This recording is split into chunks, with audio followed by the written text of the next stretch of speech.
Great leaders understand the value of delegation. When a team leader delegates responsibilities to individual contributors, it illustrates the leader's belief in their potential, which research has shown can help to minimize an employee's tendency from quitting. This also frees up time for leaders to focus on more critical and important areas of the business. But delegation can be challenging at times. Leaders may face tight deadlines and believe doing the work themselves will be faster. Also, if a leader is fairly new in their position, they might not understand the unique skill sets team members possess, which can hinder their ability to delegate the right tasks to the best suited individuals. And lastly, when leaders don't know their team members very well, this leads to trust issues. A lack of trust can create micromanagers. Micromanagers have a difficult time letting go of responsibilities. When they do, these leaders often take back the assigned tasks at the first sign of trouble. As you can see, learning to let go and delegate in the workplace is easier said than done. However, using a delegation framework can help you ease into it and help you to feel confident about your decisions. But what is a delegation framework? A delegation framework is a set of tools that simplifies delegation by steering you through its decision-making process. Better yet, you can craft a robust pathway for your team members to develop their skills through the right assignments, a crucial process in establishing an agile and innovative team culture.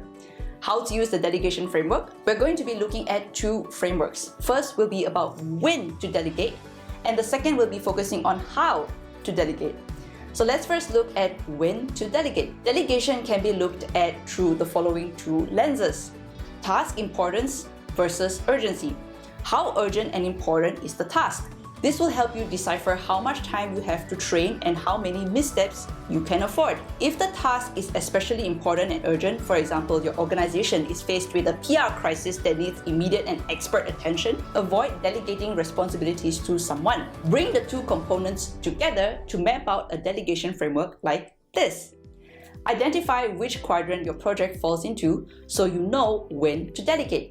To better illustrate the proper use of this framework, I've included general example situations for each quadrant. Zone 1. Low importance, low urgency. Work that fits into this zone is ideal for delegation. In this zone, you have ample time and you have a situation with low risk and exposure. If the outcome is off target, you will have the time needed to make adjustments if necessary. Before you delegate, your responsibilities as team leader are the following tasks. Define goals. Review what needs to be accomplished and set expectations for acceptable performance. Divide up responsibilities. Even if you are delegating to one person, clearly outline how and what each person should contribute to the project. Set milestones. Milestones should consist of small deadlines in which each team member must have a specific task completed. These milestones will help you get closer to your goal and the final deadline. It should also allow room for feedback, development coaching, and project revisions. Establish a deadline. While urgency is low, there should be a firm date where everyone has completed their share of the project and it is ready to be implemented. Zone 2. High importance, low urgency. When the project due date is not imminent, but the project is crucial and has high exposure.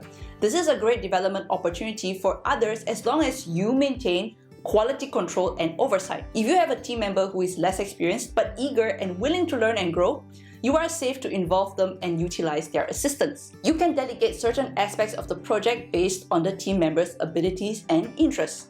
You will need to factor in more time to develop and build capabilities as you ensure the project requirements are met. The development opportunities in this zone entail regular coaching, feedback and monitoring, detailed guides on how to perform specific responsibilities with quality checkpoints and milestones, coaching with relevant in-house processes and procedures, and videos and articles that offer a deep dive into best practices. Zone 3. Low importance, high urgency. This zone provides an opportunity for the leader to step back and let a team member drive the project as long as they understand the critical deadlines that must be met. This zone is also a good place to delegate responsibilities, tasks, or assignments as the quality expectations and requirements are lower. As long as you have team members who are capable of completing the project in a quick and timely fashion, you should seek help and support. Because this zone is more about speed than quality, your role here is simple. Make sure timelines and milestones are on track. As a leader, coach to these timelines and request status updates or frequently check in and evaluate progress. Offer guidance if needed to keep the work moving along. Remember, the focus here is to get the project out the door. Stay involved so you can direct the work if the timeline begins to drift off course. Specifically, you should clarify specific tasks and time requirements, offer immediate support if the team members encounter roadblocks, setbacks, or begin to feel stressed with the approaching deadline. Provide feedback and direction if the project timeline or team members experience delays. Frequently check in to make sure everyone is on track and accountable. Encourage team members to reach out if they need assistance. Zone 4.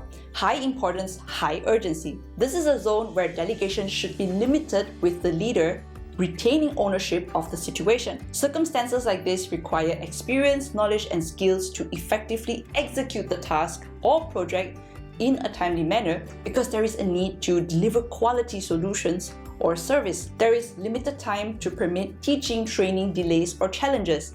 Therefore, if you are in an important and urgent situation, it is best for you to retain full responsibility and ownership for this task. Now that you've learned when to delegate, let's move on to the second framework, which is how to delegate. In this framework, there are 4 levels of responsibilities. As a team leader, it can be challenging to determine how to divide your assignments and to whom you should delegate specific tasks. The key is to tap into each person's expertise and skills to assess the degree of authority and autonomy they should have. Use the following 4 levels to sort this out. Level 1.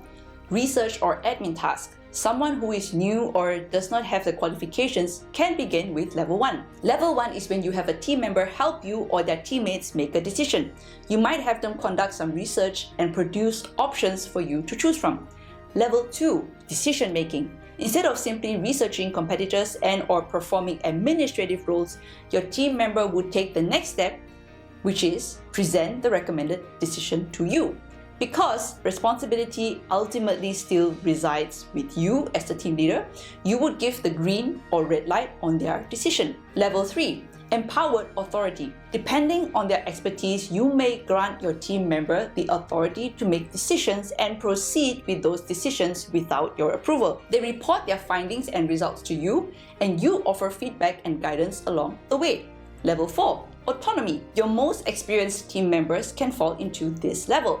They have full autonomy to make decisions and take action. You don't need to offer feedback or guidance because you have full trust in their ability to execute the project's vision. As the leader, you may not possess the specialized knowledge, skills, or expertise yourself. You may even consider assigning one of them as the project leader so you can focus on matters where you can add more value. By using this delegation framework, it can help you to not only speed up your delegation process, but also empower your team members and drive a positive business culture.